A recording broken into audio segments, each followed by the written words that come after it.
ஆண்டவர் நல்லவர். தேவனுடைய வார்த்தைக்கு நேராக நம்முடைய சிந்தைகளை திருப்புவோம். ஏசாயா 26 அதிகாரம் 3-4 வசனங்கள்.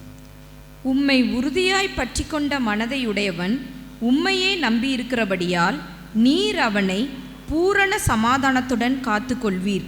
கர்த்தரை என்றென்றைக்கும் நம்புங்கள். கர்த்தராகிய யெகோவா நித்திய கன்மலையாயிருக்கிறார். அல்லேலூயா. சமாதானத்திற்கான வழியை குறித்து இங்கே வேதத்தில் சொல்லப்பட்டிருக்கிறதை பார்க்கிறோம். நம்முடைய வாழ்க்கையில் சமாதானம் ரொம்ப ரொம்ப ரொம்ப ரொம்ப முக்கியமானது. சமாதானம் என்று சொல்வது அது அமைதியுள்ள ஒரு வாழ்க்கை என்று நாம் பொருள் கொள்ளலாம். அமைதியுள்ள ஒரு வாழ்க்கை. அப்போ அந்த வாழ்க்கையிலே சமாதானம் ரொம்ப முக்கியம். உலக மனிதர்கள் புலம்புகிறார்கள், எங்கே நிம்மதி, எங்கே நிம்மதி என்று புலம்புகிறார்கள். அவர்கள் சமாதானத்தின் வழியை அறியாதிருக்கிறார்கள். மனிதனுடைய இருதயம் எதற்காக இயங்குகிறது சொன்னால் சமாதானத்திற்காக இயங்குகிறது. இன்றைக்கு அநேக விசுவாசிகளுடைய உள்ளத்தில் கூட இந்த ஏக்கம் இருக்கிறது. சமாதானம், நான் எதிர்பார்க்கிற அந்த சமாதானம் என் வாழ்க்கையில் இல்லையே அப்படி சொல்லி மனிதனுடைய இருதயங்கள் எப்படிப்பட்டதாக இருக்கிறது சொன்னால் சங்கீதம் 13:2 முன்பகுதியிலே பார்க்கிறோம். என் இருதயத்திலே சஞ்சலத்தை நித்தம் நித்தம் வைத்து. அப்ப சஞ்சலம் மிகுந்ததாக இருக்கிறது. மனுஷனுடைய இருதயம் சஞ்சலம் உள்ளதாக இருக்கிறது. 25:17 என் இருதயத்தின் வியாகுலங்கள் பெருகி இருக்கிறது. வியாகுலம், ஐயோ இப்படி ஆகுதே, இப்படி நடக்குது என்ற வியாகுலம். 34:18 நொறுங்குண்ட இருதயமுள்ளவர்கள், நொறுங்கி போன மனது இருதயம், மனசு நொறுங்கி போயிருக்கு. 109:22 பின்பகுதி என் இருதயம் எனக்குள் குத்துண்டிருக்கிறது. குத்துண்ட இருதயம், காயப்பட்டு அம்புகளினாலே குத்தப்பட்டு காயப்பட்டு இருக்கிற இருதயம்.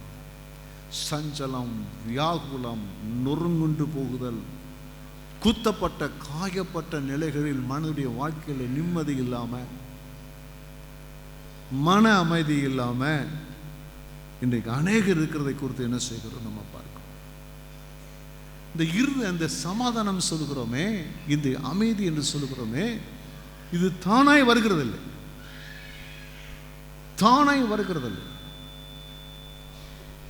இது பெற்றுக்கொள்ளக்கூடிய நபரிடத்திலிருந்து பெற்றுக்கொள்ளும் போதுதான் அது நமக்கு கிடைக்கிறது. இந்த மன அமைதி, இந்த சமாதானம் அது கொடுக்கப்படுகிறது, அவராலே உருவாக்கப்படுகிறது. கர்த்தருக்கு ஸ்தோத்திரம் உண்டாவதாக. தேவனால் கொடுக்கப்படுகிறது. ஏன் என்று சொன்னால் அவரை குறித்து 1 தெசலோனிக்கேயர் 5 அதிகாரம் 23 வசனத்திலே அவரை குறித்து சொல்லி இருக்கிறது. சமாதானத்தின் தேவன். அவர் யார்னா சமாதானத்தின் தேவன். சமாதானத்தின் தேவன். அவர் சமாதான பிரபு. அவர் சமாதானத்தை கொடுக்கிறவர் அவர்தான். அவரை என்று சமாதானமாய் வாழ்வதற்கு, மன அமைதியை வாழ்வதற்கு வழி கிடையாது. அவரே சமாதானத்தை கொடுக்கக்கூடியவர். கர்த்தருக்கு ஸ்தோத்திரம் உண்டாவதாக. அவரே நமக்கு சமாதானத்தை கொடுக்கணும், நிம்மதியை கொடுக்கணும்.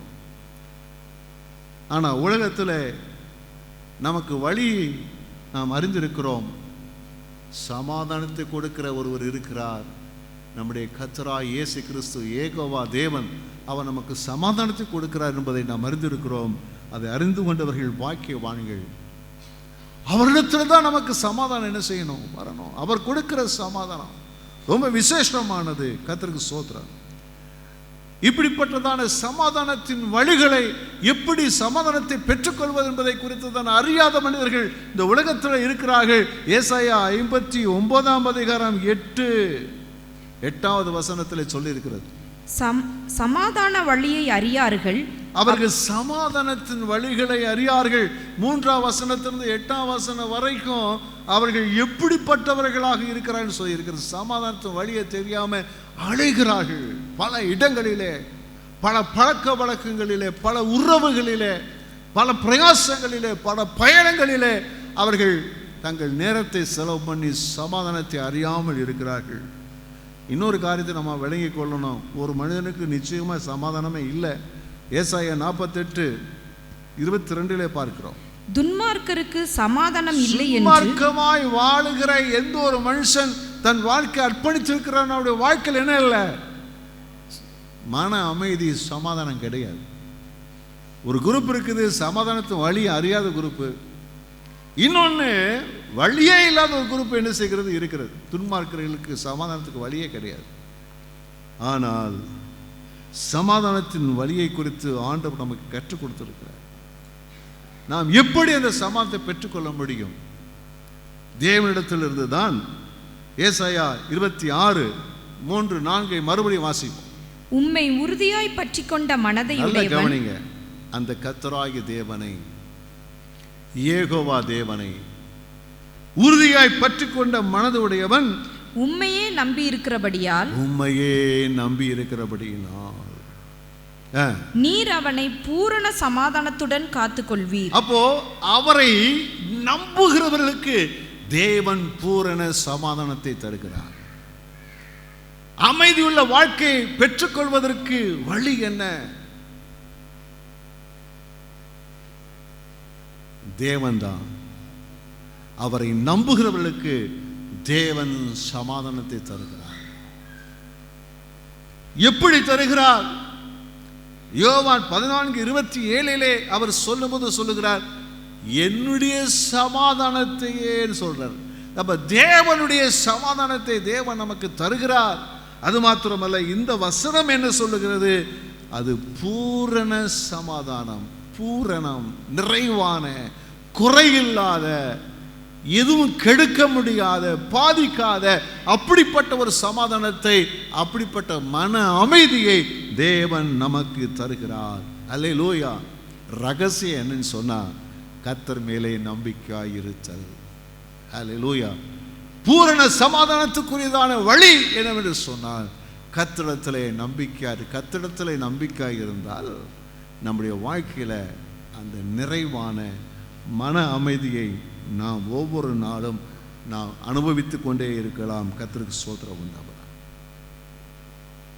அப்போ கர்த்தரை எப்படி நம்ப வேண்டும்? அது ஒரு முக்கியமானது. கர்த்தரை நம்புகிறவனுக்கு பூரண சமாதானம் உண்டு. அப்படியானால் நீங்களும் நானும் கர்த்தரை எப்படி நம்ப வேண்டும்? எப்படி நம்பும் போது அந்த தேவ சமாதானம் நம்முடைய உள்ளங்கள், நம்முடைய வாழ்க்கையை எப்படி தேவ சமாதானம் நமக்குள்ளே அது இறங்கி வரும்? அது ரொம்ப முக்கியமான. நீங்க வேதத்தில் பார்த்தீங்கன்னு சொன்னா, நம்ம முதல்ல நமக்கும் தேவனுக்கும் உள்ள நிலைகளில் உறவை ஏற்படுத்தி கொள்ளாமல் நம்முடைய வாழ்க்கையில அந்த சமாதானம் செய்யாது வராது. நீங்க கர்த்தரை நம்புற ஒரு மனுஷன், நான் கர்த்தரை நம்புறேன்னு சொன்னா, அவர் முதல்ல என்ன செய்வார்னா, அவரை விசுவாசிப்பார். அவரை தன் வாழ்க்கையில் சொந்த கடவுளாய் ஏற்றுக்கொள்வார். அவர் எதிர்பார்க்கிற மனம் திரும்புதலை அவர் உடையவராய் இருந்து அவரோடு ஞானஸ்தானத்தில் உடன்படிக்கை பண்ணுவார். இது ரொம்ப முக்கியம். தேவனுடைய அந்த பூரண சமாதானத்தை அனுபவிக்க வேண்டுமானால் வெளியிருந்து அனுபவிக்க முடியாது. கர்த்தருக்குள்ளே தான் சமாதானம் இருக்கிறது, மன அமைதி இருக்கிறது. வேற எங்க போனாலும் அமைதி கிடையாது. கர்த்தருக்குள்ள வரணும். கர்த்தருக்குள்ளே வரும்போது தான் அந்த சமாதானத்தை நம்முடைய வாழ்க்கையில பெற்றுக்கொள்கிறோம். அப்போ தேவன் என்ன சொல்றாருன்னா, நமக்கு வழிகளை உண்டாக்கி வச்சிருக்கிறார். கர்த்தரோடு ஐக்கியப்படும், வருத்தப்பட்டு பாரம் சுமக்கும் எல்லாரும் இந்த இடத்துல வாருங்கள். அந்த அழைப்பை கொடுக்கிறார். அவனத்தை போகும்போது அவர் விசுவாசிக்கும் போது அந்த பாவ பாரத்தை அவர் களைந்து போடுகிறார். நமக்கு பிரச்சனை இருக்கக்கூடிய பிரச்சனைகளை அவர் ஏற்றுக்கொள்கிறார். ஏற்றுக்கொண்டு ஆண்டவர் அவருடைய பூரண சமாதானத்தினாலே நம்முடைய இருதயத்தை என்ன செய்கிறார்? நிரப்புகிறார். அதுக்கு நமக்கு வாழ்க்கையில தேவைன்னு சொன்னால் கர்த்தரை தேடணும். நம்பினா மாற்ற போதாது, அவரை விசுவாசித்து ஏற்றுக்கொள்ளணும், மனம் திரும்பணும், ரட்சிக்கப்படணும். அவரோடு ஞானஸ்நான உடன்படிக்கை பண்ணும்போது அவருடைய சமாதானம் நமக்குள்ளே என்ன செய்கிறது? இறங்கி வருகிறது. அல்லேலூயா. இரண்டாவதாக, அந்த தேவ சமாதானம் எப்படி நம்ம பெற்றுக்கொள்ள முடியும்?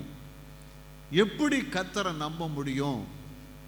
எப்படி நம்ம நம்ப முடியும்? கர்த்தருக்கு ஸ்தோத்திரம் உண்டாகுது. வாழ்க்கையில பார்த்தீங்கன்னா பிரச்சனை பிரச்சனை பிரச்சனை பிரச்சனை, எங்க பார்த்தாலும் பிரச்சனை இருக்கு. எதுல பார்த்தாலும் பிரச்சனை இருக்குது. வேலை செய்யற இடத்துல பிரச்சனை இருக்குது, வீட்டில் பிரச்சனை இருக்குது, ஆலயத்திலையும் பிரச்சனை இருக்கிறது, படிக்கிறதுல பிரச்சனை இருக்கு, போக்கில் போகிற இடத்துல பிரச்சனை இருக்கு, வர்ற இடத்துல பிரச்சனை இருக்கு, எல்லா இடங்களும் பிரச்சனை இருக்குதான் செய்கிறது. அப்ப பிரச்சனை நம்முடைய வாழ்க்கையில இருக்கும்போது இந்த பிரச்சனை உள்ள நேரத்தில் கர்த்தரை நம்புகிற ஒரு மனுஷன் என்ன செய்வான்?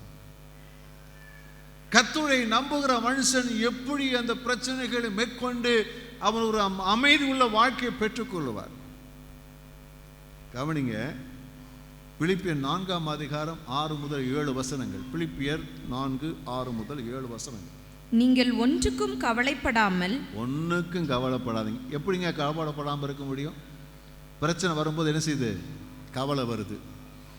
கவலை வரும்போது மனசு என்ன செய்கிறது? சஞ்சலமாகிறது, வியாகுலம் உண்டாகிறது, வேதனை உண்டாகிறது.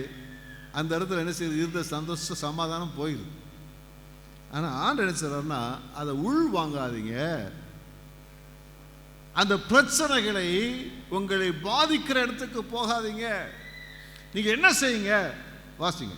எல்லாவற்றையும் குறித்து உங்கள் விண்ணப்பங்களை ஸ்தோத்திரத்தோட கூடிய ஜெபத்தினாலும் வேண்டுதலினாலும் தேவனுக்கு தெரியப்படுத்துங்கள். நீங்க என்ன செய்யுங்க? ஜெபம் பண்ணுங்க, கடத்துங்க, உங்க பிரச்சனையை தேவனிடத்துல கடத்துங்கள். அப்போ நீங்க கர்த்தரை நம்புற ஒரு மனுஷர் எப்படி இருப்பாருன்னா, ஜெபம் பண்ணுவாரு. எந்த ஒரு பிரச்சனை வந்தாலும் தேவ சமூகத்தில் ஜெபம் பண்ணுவார். அழுதுட்டு இருக்க மாட்டாரு, வேதனைப்பட்டிருக்க மாட்டாரு, சோர்ந்து போக மாட்டாரு, படுத்துட மாட்டாரு. அவர் என்ன செய்வார்? தேவ சமூகத்தில் ஜெபம் பண்ணுவார், ஜெபம் பண்ணுவார், ஜெபம் பண்ணுவார். நம்ம ஜெபிக்கும் போதெல்லாம் தேவன் நமக்கு அற்புதத்தை செய்கிறார். நீங்க ஜெபிக்காத வரைக்கும் உங்கள் பிரச்சனை உங்களுக்குரியது. ஆனால் ஜெபித்தால் உங்கள் பிரச்சனை தேவனுக்குரியது. நல்லா விளங்கிக் கொள்ளுங்க. ஜெபிக்கிற வரைக்கும் அந்த பிரச்சனை உங்களுக்குரியது. நீங்கள் ஜெபித்தால் அந்த பிரச்சனை தேவனுக்குரியது. கர்த்தர் மேல் பாரத்தை வைத்துவிடு, அவர் உன்னை தாங்கி ஆதரிப்பார். அப்ப நம்புகிற ஒரு மனுஷன் நினைச்சுவார்னா ஜெபம் பண்ணுவார். கர்த்தரை நம்புற தேவ சமூகத்தில் போய் இருதயத்தில் ஊத்துறார், இருதயத்தில் ஊத்துறார், பிரச்சனைகள்லாம் சொல்றார். எசேக்கியான்னு ஒரு ராஜா இருந்தார். எசேக்கியா ராஜாவை குறித்து நமக்கு நல்லா தெரியும். அவருக்கு வந்த பிரச்சனைகள்லாம் கொஞ்சம் நஞ்சம் கிடையாது. அவரை குறித்து வேதம் சொல்லுகிறது. 2 ராஜாக்கள் 18ஆம் அதிகாரம் 5வது வசனம். அவன் இஸ்ரவேலின் தேவனாகிய கர்த்தரின் மேல் வைத்த நம்பிக்கையிலே அவனுக்கு பின்னும் அவனுக்கு முன்னும் இருந்த யூதாவின் ராஜாக்களில் எல்லாம் அவனைப் போல் ஒருவனும் இருந்ததில்லை. அவன் கர்த்தரை விட்டு பின்வாங்காமல் அவரை சார்ந்திருந்து கர்த்தர் மோசேக்கு கற்பித்த அவருடைய கற்பனைகளை கைக்கொண்டு நடந்தான். ஆகையால் கர்த்தர் அவனோடு இருந்தார். அவன் போகிற இடம் எங்கும் அவனுக்கு அனுகூலமாயிற்று. நல்ல கவனிங்க. அவரை போல ஒருத்தர் கிடையாதுன்னு சொல்ற அளவு கர்த்தர் மேல் நம்பிக்கையா இருந்தார். அவர் நம்பிக்கையா இருந்தார். எல்லாருக்கும் வருகிற பிரச்சனை போலவே எசேக்கியா ராஜாவுக்கும் பிரச்சனை வந்தது. ஆனால் இவன் திராணிக்கு மேல ஒரு பிரச்சனை வந்தது. இவராலே இந்த பிரச்சனை மேற்கொள்ள முடியாத ஒரு பெரிய பிரச்சனை. இந்த ராஜா ஒரு சின்ன குட்டி நாடு யூதா, முழு இஸ்ரவேல்ல ஒரு சின்ன குட்டி பகுதி தான் இஸ்ரேல், இந்த யூதா தேசம். அதுவுமே ஒரு சின்ன நாடு தான், அதுக்குள்ள ஒரு சின்ன நாடு. ஆனா ஒரு ஒரு பெரிய நாடு அவர்களுக்கு விரோதமாக என்ன செய்து வருகிறது. பெரிய ஏராளமான யுத்த சேனைகள் அவங்க எல்லாம் இது பண்ணி அவங்க சுற்றி வளைத்து அவர்கள் அந்த ராஜாவை எவ்வளவு கேவலமா பேச முடியும் அவ்வளவு கேவலமா பேசி அவர்கள் ஆராதிக்கிற அந்த ராஜா ஆராதிக்கிற ஜீவனுள்ள தேவனாகிய கர்த்தரை எவ்வளவு தூஷிக்க முடியுமோ அவ்வளவு தூஷிச்சு, அவ்வளவு மோசமா பேசி எல்லாம் பண்ணி அவன் என்ன செய்ய விரும்புறான்னு புரியாத அளவுக்கு காரியம் நடந்துட்டு இருக்குது. ராஜாவுக்கு என்ன செய்ய முடியல. ஆனா வேதம் சொல்லுது, அவர் கர்த்தரை நம்பி இருந்தபடினாலே அவன் அந்த சனகிரிப் ராஜா அவன் எழுதி கொடுத்ததான அந்த நிருபத்தை என்ன செய்கிறான், அவமானப்படுத்தி பயமுறுத்தி எழுதின அந்த கடிதத்தை தேவனுடைய ஆலயத்தில் வைத்து அப்படியே வாசிச்சு அப்படியே கர்த்தரை ஜெபம் பண்றான். கர்த்தர் மேல அப்படியே பாரத்தை வைக்கிறான், அப்படியே பாரத்தை வைக்கிறார்.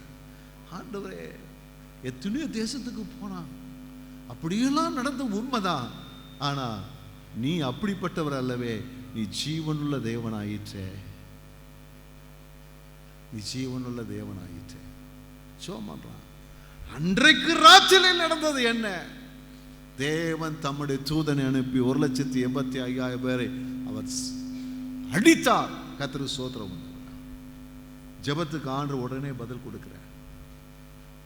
அதனால தான் நம்ம சொல்றோம், ஜெபிக்க வாங்க, ஜெபிக்க வாங்க, ஜெபிக்க வாங்கன்னு சொல்றோம். உங்க பிரச்சனை சுமந்துட்டே இருக்காதீங்க. உங்க பிரச்சனை உங்களை நெருக்க இடம் கூடாதீங்க. உங்க பிரச்சனைகள் உங்களை அழிக்க இடம் கூடாதீங்க. இந்த எசேக்கியா ராஜா மாதிரி பிரச்சனை, ஒரு பெரிய பிரச்சனை நம்மள யாருக்கும் வந்திருக்காது. அவன் பிடித்தான்னா 2 கன்றையும் நோண்டி விரல்களை தரித்து மிக மோசமான நிலைகளை நடத்தக்கூடிய ஒரு சூழ்நிலை இருக்கிறது. ஆனால் கர்த்தருடைய சமூகத்தில் ஜெபம் பண்றான். கர்த்தர் அவன் பிரச்சனையை தன் பிரச்சனை ஏற்றுக்கொண்டு கர்த்தரை யுத்தம் செய்து பெரிய அற்புதத்தை செய்தார். அல்லேலூயா, அல்லேலூயா. கர்த்தருக்கு ஸ்தோத்திரம். அவனை பூரண சமாதானத்தோட அவனை காத்துக்கொள்வீர். அல்லேலூயா. அன்னைக்கு ஒருவேளை அவனுக்கு மனசுல நினைச்சிருக்கோம், ஆண்டவரே இருந்திருக்கோம். ஆனா விடிச்சு பார்த்தா பூரண சமாதானம். அல்லேலூயா. இதே தான் கர்த்தர் நமக்கு செய்வார். நீங்க ஜெபம் பண்ணி பாருங்க, பிரச்சனைகளை மாறதை நீங்க பார்ப்பீங்க. உங்களுக்கு விரோதமாய் எழும்புகிற பிரச்சனைகள், உங்களுக்கு விரோதமாய் எழும்புகிற மனிதர்கள், உங்களுக்கு எதிராக எழுதுகிறதான சக்திகள் எல்லாம் அழிக்கப்படுறதை பார்ப்பீங்க. தேவன் உங்களுக்கு பயமே இல்லாத ஒரு சமாதானமான ஒரு சூழ்நிலையை தேவன் உண்டாக்க வல்லவராகவே இருக்கிறார். அல்லேலூயா. கர்த்தருக்கு ஸ்தோத்திரம் உண்டாகுதா. யோபுடைய வாழ்க்கையில பார்த்தீங்கன்னா பயங்கர பிரச்சனை. யோபு வாழ்க்கையில வந்த பிரச்சனைகளை பார்க்கும்போது ஏன் நடக்குது, எதுக்கு நடக்குது புரியல. நல்லா இருக்கிறான், திடீர்னு பார்த்தா நஷ்டங்கள், ஆசி போகிறது, பிள்ளைகள் போகிறார்கள், சரம் ஆரோக்கியம் போச்சு, ரொம்ப மோசமான ஒரு சூழ்நிலை. ஆனா யோபுவும் அவனை போல நம்பினவன் ஒருவனும் கிடையவே கிடையாது. யோபு 13ஆம் அதிகாரம் 15வது வசனம். அவர் என்னை கொன்று போட்டாலும் அவர் மேல் நம்பிக்கையாய் இருப்பேன். அவன் சொல்றான், கர்த்தர் என்னை கொன்று போட்டா நம்பிக்கையா இருப்பேன். ஏன்னா கர்த்தர் எதை செய்தாலும் எனக்கு நன்மைக்குத்தான் செய்வார், என் வாழ்க்கையில் தீமைக்கு இடம் கொடுக்க மாட்டான்னு சொல்லி அவன் நம்பி கர்த்தரை நம்பி இருக்கிறான். இன்றைக்கு நமக்குள்ள அப்படிப்பட்ட நம்பிக்கை. கர்த்தரை நம்புங்க, உங்களுக்காக எதையும் செய்வார். நமக்காக எதையும் செய்ய அவர் ஆயத்தமாக இருக்கிறார். தம்முடைய சொந்த இரத்தத்தினாலே மீட்டு கொண்ட தேவ பிள்ளைகளாக நமக்காக எதையும் செய்ய ஆயத்தமாக இருக்கிறார். தம்முடைய சொந்த குமாரன் கொடுத்தவர். மற்றவைகளை அருளாது இருக்கிறது எப்படி? நமக்கு என்ன சொல்லணும்? அந்த நம்பிக்கை தேவன் மேலே வரணும். நம்பிக்கை வரணும், நம்பிக்கை வரணும், நம்பிக்கை விட்டு ஜெபம் பண்ணணும். ஜெபம் ஜெபம் ஜெபம் ஜெபம். அல்லேலூயா. கர்த்தருக்கு ஸ்தோத்திரம் உண்டாவதாக. ஆகையினால இந்த நாட்களில் ஜெபம் பண்ண வாங்க. தேவன் உங்கள் வாழ்க்கையில் இருக்கிற பிரச்சனைகளை மாற்றி அவருடைய பூரண சமாதானத்தோடு உங்களை காத்துக்கொள்ள வல்லவராக இருக்கிறார். சங்கீதம் 37 3ஆம் வசனத்தின் முன்பகுதி. கர்த்தரை நம்பி நன்மை செய். என்ன செய்யணுமா? கர்த்தரை நம்புங்க. என்ன செய்யணுமா? நன்மை செய்யணும். அப்போ சமாதானம், பூரண சமாதானம் நம்முடைய வாழ்க்கையில் வரும். நன்மை செய்ப்பா. ஆண்டவர் சொல்றாரு, தீமைக்கு தீமை செய்யாதே. தீமைக்கு என்ன செய்யாதே? தீமை செய்யாதே. மற்றவர்களுக்காக என்ன செய்? நன்மை செய்ய பழகு அப்படின்னு வேதம் சொல்லுது. நம் மூலமாக மற்றவர்களுக்கு நன்மை உண்டாக்கி கொண்டே இருக்க வேண்டும். மற்றவர்களுக்கு நன்மை உண்டாக்கி கொண்டே இருக்க வேண்டும். அப்படி உண்டாகும் போதும் தேவ சமாதானம் நம்முடைய உள்ளத்தை நிரப்ப நீங்க பார்ப்பீங்க. நம்மளுடைய பிரச்சனை மாறதை பார்ப்பீங்க, போராட்டம் மாறதை பார்ப்பீங்க, கஷ்டம் மாறதை பார்ப்பீங்க. எப்படிப்பட்ட நன்மை செய்வது? 1 தீமோத்தேயு 2ஆம் அதிகாரம் 1 முதல் 4 வசனங்கள். நான் பிரதானமாய் சொல்லுகிற புத்தி என்னவெனில், எல்லா மனுஷருக்காகவும் விண்ணப்பங்களையும் ஜெபங்களையும் வேண்டுதல்களையும் ஸ்தோத்திரங்களையும் பண்ண வேண்டும். நாம் எல்லா பக்தியோடும் நல்லொழுக்கத்தோடும் கலகமில்லாமல் அமைதலுள்ள ஜீவனம் பண்ணும்படிக்கு ராஜாக்களுக்காகவும் அதிகாரமுள்ள யாவருக்காகவும் அப்படியே செய்ய வேண்டும். நம்முடைய இரட்சகராகிய தேவனுக்கு முன்பாக அது நன்மையும் பிரியமுமாய் இருக்கிறது. எல்லா மனுஷரும் ரட்சிக்கப்படவும் சத்தியத்தை அறிகிற அறிவை அடையவும் அவர் சித்தமுள்ளவராய் இருக்கிறார். அல்லேலூயா. நம்ம செய்கிற அந்த நன்மை என்ன? யார் எப்படி போறாங்க? நீங்க கர்த்தரை நம்புறவங்க என்ன செய்யுங்க? அவங்களுக்கு உதவி செய்யுங்க. என்ன உதவி செய்யலாம்? ஜெப உதவி செய்யலாம். ஜெபம். மற்றவர்களுக்காக ஜெபம் பண்ணணும். மற்றவங்களுக்காக ஜெபம் பண்ணணும். அவங்க பிரச்சனைகளுக்காக, கஷ்டத்துக்காக, குடும்ப ரட்சிப்புக்காக ஜெபம் பண்ணணும். நாம் இருக்கிற பகுதிக்காக ஜெபம் பண்ணணும். பக்கத்து வீட்டுக்காரர்கள் ஜெபம் பண்ணணும். நம்ம அண்டை அயலாத்திற்காக ஜெபம் பண்ணணும். நாம் இருக்கிற பகுதிக்காக ஜெபம் பண்ணணும். நம்மை ஆளுகை செயல்களுக்காக ஜெபம் பண்ணணும். அதை குறித்தான் சொல்லியிருக்கிறது. இது நன்மையா இருக்கிறது தேவனுடைய பார்வைகள். அல்லேலூயா. ஏன்னா எல்லா மனுஷனும் ரட்சிக்கப்பட கர்த்தரை அறிகிற அறிவை அடைய கர்த்தர் நினைச்சிருக்கிறாராம், சித்தம் உள்ளவராக இருக்கிறார். அவங்க ரட்சிக்கப்பட ஜெபம் பண்ணுங்க. இந்த உலகத்தில் ஒரு மனுஷனுக்கு செய்யக்கூடிய மிகப்பெரிய உதவி என்னன்னு சொல்லி சொன்னா, யாக்கோபு 5:20 வாசிங்க. தப்பிப்போன மார்க்கத்தில் நின்று பாவியை திருப்புகிறவன் ஒரு ஆத்மாவை மரணத்தில் நின்று ரட்சித்து திரளான பாவங்களை மூடுவான் என்று அறிய கடவன். தப்பிப்போன மார்க்கத்திலிருந்து ஒரு பாவியை திருப்புகிறவன். ஒரு மனுஷனை, கிறிஸ்து அறியாத ஒரு மனுஷனை, பின்மாறி போன ஒரு மனுஷனை ஆண்டவரை சொல்லி சத்தியத்தை சொல்லி அவங்களை கிறிஸ்துவுக்கு நடத்துகிறோம் பாருங்க. அவருடைய திரளான பாவங்களை மூடி அவர்களுக்கு நித்திய ஜீவனுக்கு ஏதோ நடத்தக்கூடிய ஒரு மனுஷனாக இருக்கிறார். இதை காட்டுற வேற என்ன ஒரு மனுஷனுக்கு பெரிய நன்மை நம்மளால் செய்ய முடியும்? இந்த நன்மை செய்யுங்க. கர்த்தரை நம்பி நன்மை செய்யுங்க. நம்ம நேசிக்கிறவங்களா இருந்தாலும் சரி, நம்ம விருக்கிறவங்களா சரி, நம்ம பகைக்கிறவங்க சரி, நமக்கு விரோதமாக செயல்படுறவங்களா இருந்தாலும் சரி, அவங்க எப்படியாவது நித்திய ஜீவனை பெற்றுக்கொள்ள வேண்டும் என்பதற்காக அவங்களுக்காக பிரயாசம் பண்ணுங்க. அவங்களுக்காக ஜெபம் பண்ணுங்க. சுவிசேஷத்தை சொல்லுங்க. இது பெரிய ஆசீர்வாதம். இப்படி செய்வதனாலே தேவன் நம்முடைய வாழ்க்கையில் இனத்தை தருகிறார் சொல்லி சொன்னா அந்த பூரண சமாதானத்தை கர்த்தர் தருகிறார். நீங்க கர்த்தரை நம்புனீங்கன்னா, நம்புறவங்கன்னு சொன்னா அதுக்கு அடையாளம் என்ன? மற்றவர்களுக்கு நன்மை செய்தல். அல்லேலூயா. கர்த்தருக்கு மற்றவங்களுக்கு நன்மை செய்யுங்க. கலாத்தியர் 6:9-10 சொல்லிருக்கப்படி மற்றவங்களுக்கு உதவி செய்யுங்க. பொருளாதாரத்தை உதவி செய்யுங்க. விசேஷமாய் விசுவாச மார்க்கத்தாருக்கு விசுவாசிகளில் பொருளாதாரத்தில் குறையா இருக்காங்க பாருங்க, அவங்களுக்கு உதவி செய்யுங்க. அவங்களுக்கு உதவி செய்யும் போது அது தேவனுடைய பார்வையில் அது நன்மையா இருக்கிறது. கர்த்தரை நம்பி நன்மை செய். அந்த நம்பி கர்த்தருக்காக செயல்படும் போது என்ன நடக்குது சொன்னா, தேவன் நம்முடைய உள்ளத்தில் பெரிய சமாதானத்தை தருகிறார். அல்லேலூயா. அடுத்தபடியாக என்ன நம்பிக்கை நம்முடைய வாழ்க்கையில் தேவை, அல்லது எப்படிப்பட்ட நம்பிக்கை நம்முடைய வாழ்க்கையில் இருக்க வேண்டும்? தீத்து 2ஆம் அதிகாரம் 11 முதல் 13 வசனங்கள். ஏனெனில் எல்லா மனுஷருக்கும் ரட்சிப்பை அளிக்கத்தக்க தேவ கிருபையானது பிரசன்னமாகி, நாம் அவபக்தியையும் லௌகீக இச்சைகளையும் வெறுத்து தெளிந்த புத்தியும் நீதியும் தேவ பக்தியும் உள்ளவர்களாய் இவ்வுலகத்திலே ஜீவனம் பண்ணி, நாம் நம்பி இருக்கிற ஆனந்த பாக்கியத்துக்கும் மகாதேவனும் நமது இரட்சகருமாகிய இயேசு கிறிஸ்துவனுடைய மகிமையின் பிரசன்னமாகுதலுக்கும் எதிர்பார்த்து கொண்டிருக்கும்படி நமக்கு போதிக்கிறது. அல்லேலூயா. அந்த நம்பிக்கை என்ன சொன்னா, கர்த்தர் மேல் வைக்கிற நம்பிக்கை வரப்போகிற அந்த ஆனந்த பாக்கியம் இருக்கிற ஆனந்த பாக்கியம். நம்ம எல்லாரும் ஒரு பெரிய பாக்கியத்தை எதிர்பார்த்து கொண்டிருக்கிறோம். கர்த்தராகிய இயேசு கிறிஸ்து சீக்கிரம் வரப்போகிறார். இயேசு கிறிஸ்து வரப்போகிறார் சீக்கிரமாக. அவர் வரும்போது என்ன நடக்கும்? இமைப்பொழுதும் மர்வமாகி இயேசுவோடு கூட இருப்போம். நித்திய நித்தியமா இயேசுவோடு கூட அவரோடு கூட நாம் இருப்போம். அவருக்கு ஒப்பாக இருப்போம் வேதம் நமக்கு சுத்தமா சொல்லுது. ஆகையினால இப்படிப்பட்ட நிலைகளிலே நாம் என்ன செய்து கொள்ள வேண்டும் என்றால், நம்ம வாழ்க்கை அமைத்துக் கொள்ள வேண்டும்.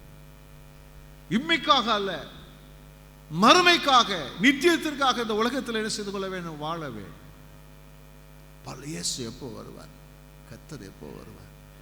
எப்போ நாம் போகலாம்? அதுக்கு எல்லாத்தையும் ஆயத்தம் பண்ணி வைக்கணும். ஆமீன் சொல்லுவோமா? கர்த்தருக்கு ஸ்தோத்திரம் உண்டாவது. எனக்கு தெரிஞ்ச ஒரு குடும்பம்,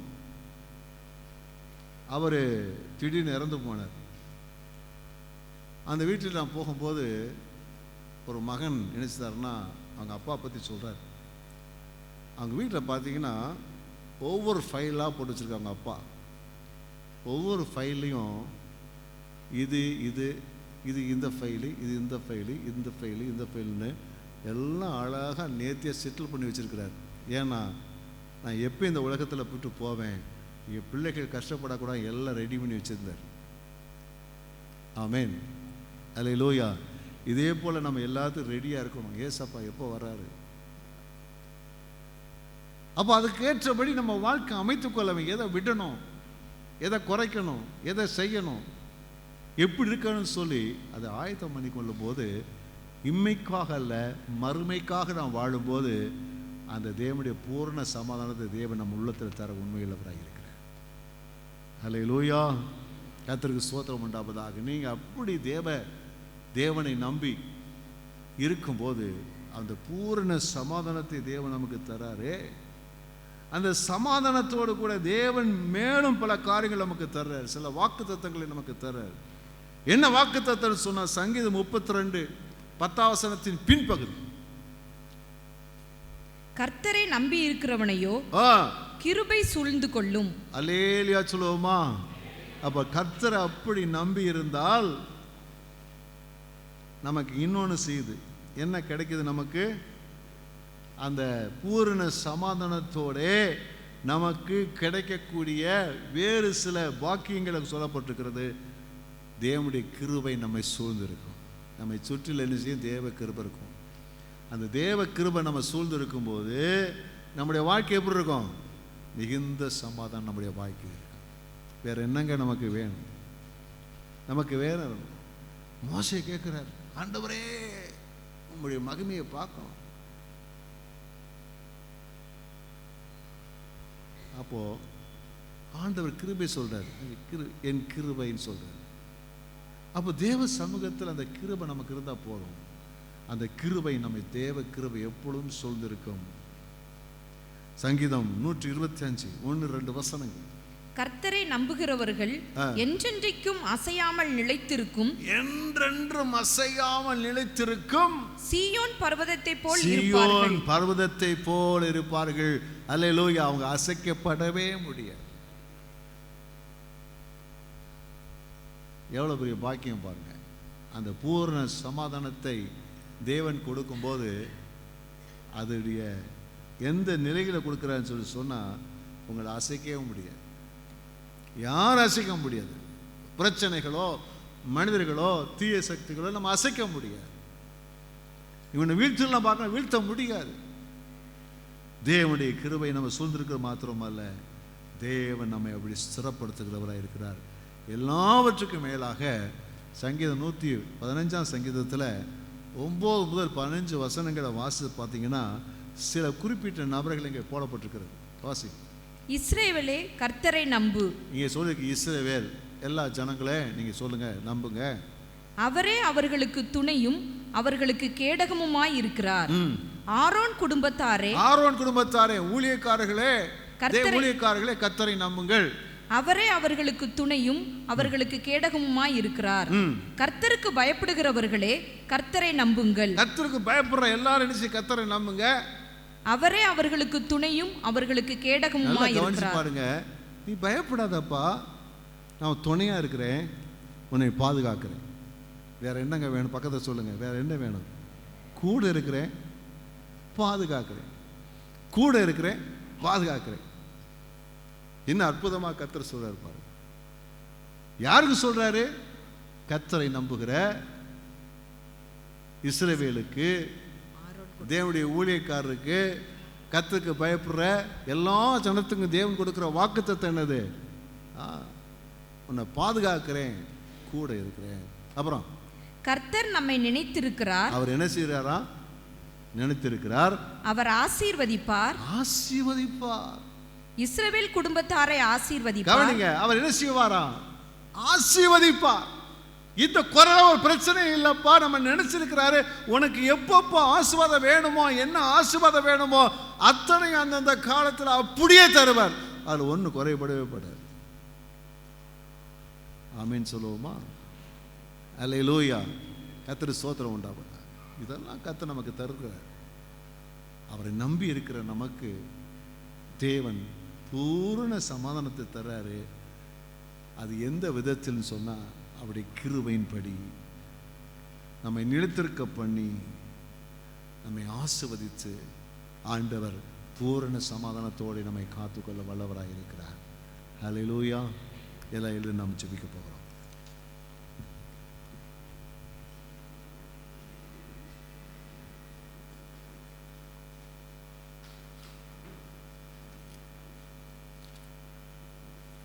Glory to God.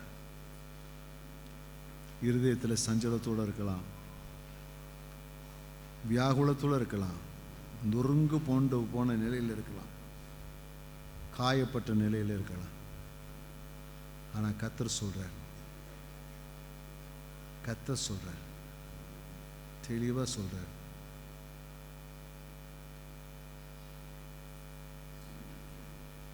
பூர்ண சமாதானத்தோட காத்துக்கொள்வேன். பூரண சமாதானத்தோட கர்த்தர் காத்துக்கொள்வார். பூரண சமாதானம், பூரண சமாதானம், பூரண சமாதானம், பூரண சமாதானம். நிறைவான மன அமைதி, நிறைவான மன அமைதி. இல்லையே, எனக்கு இல்லையே, இல்லையே. கர்த்தரை நம்புங்க, கர்த்தரை நம்புங்க, கர்த்தரை நம்புங்க.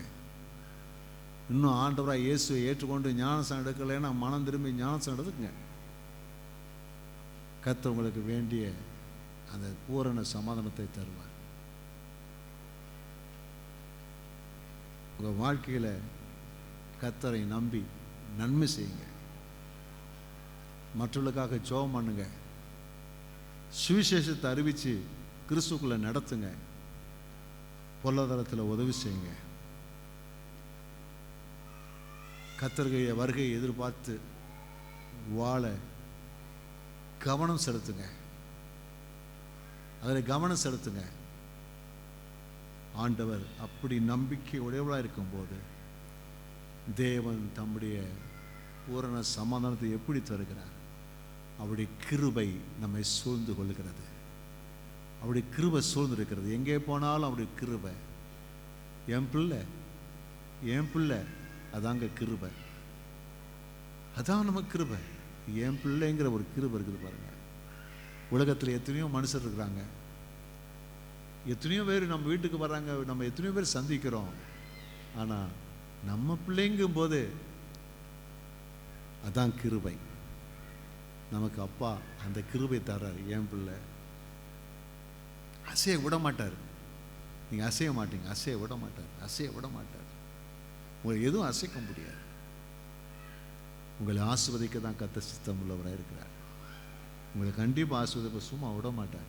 கர்த்தர் ஸ்தோத்திரம் உண்டாவதா.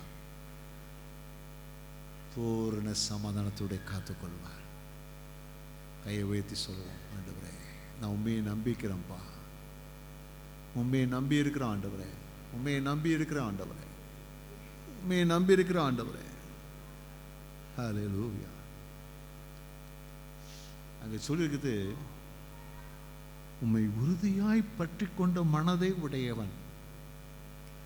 ஆண்டவரே நீங்க தான்ப்பா, எனக்கு நீங்க தான்ப்பா, எனக்கு நீங்க தான்ப்பா. அதான் அதான் அதுங்க அதை தான் சொல்லியிருக்கிறது. உம்மை உறுதியாய் பற்றி கொண்ட மனதுடையவன், உண்மையே நம்பி இருக்கிறபடியா. அந்த உறுதியாய் பற்றி கொண்ட ஒரு மனசு இருக்குதே, அங்கதான் தேவன் எதிர்பார்க்கிற நம்பிக்கை இருக்குது. அந்த இடத்துக்கு வந்துடணும். ஆண்டவர் சமூகத்தில், ஆண்டவரே உம்மை உறுதியாய் நான் பற்றிக்கொள்ள, எனக்கு எல்லாம் நீங்க தான், எனக்கு எல்லாம் நீங்க தான், எல்லாம் நீங்க தான். அந்த இடத்துக்கு வந்துருங்க. அவர் எல்லாவற்றையும் பார்த்துக்கொள்வார், எல்லாவற்றையும் பார்த்துக்கொள்வார். நம்முடைய உள்ளான ஒரு பெரிய ஒரு சமாதானத்தை, பூரண சமாதானத்தை, பூரணமான ஒரு மன அமைதியை நம்முடைய வாழ்க்கையை தந்து நம்மை நடத்த உண்மையுள்ளவராக இருக்கிறார். ஹல்லேலூயா. உலகத்தை பார்த்து பிரச்சனைகளை கொண்டு சிரிக்கக்கூடிய நிலைகளிலே கர்த்தர் நம்மை நடத்துவார். ஹல்லேலூயா. இந்த கல்லிலே மோதுகிற எல்லாம் ஒன்றுமில்லாமல் நொறுங்கி போகத்தக்கதாக கிருபை தேவன் தருவார். நம்மை ஆசீர்வாதத்தின் மேலே ஆசீர்வதித்து நம்மை கர்த்தர் கண்டிப்பாய் நடத்துவார். ஹல்லேலூயா, ஹல்லேலூயா. Glory, glory, glory, glory, glory, glory, glory to God. நன்றியோடு மை ஸ்தோத்திரம் அனுகிறோம். நல்ல பிதாவே, இயேசுவை நாமத்தில் ஜெபிக்கிறோம். உம்மை உறுதியாய் பற்றி கொண்ட மனதை உடையவன், உம்மையே நம்பி இருக்கிறபடியால் அவரை பூர்ண சமாதானத்திலே காத்துக்கொள்வீர். அந்த மனிதனான யாருக்கு ஆண்டவரே? உம்மை உறுதியாய் பற்றி கொள்கிற ஆண்டவரே, நான் உண்மையே நம்பி இருக்கிற ஆண்டவரே, என்னை பூரண சமாதானத்தோட காத்துக்கொள்வீங்க. உமக்கு நன்றி. இயேசுவின் நாமத்தில் நல்ல பிதாவே.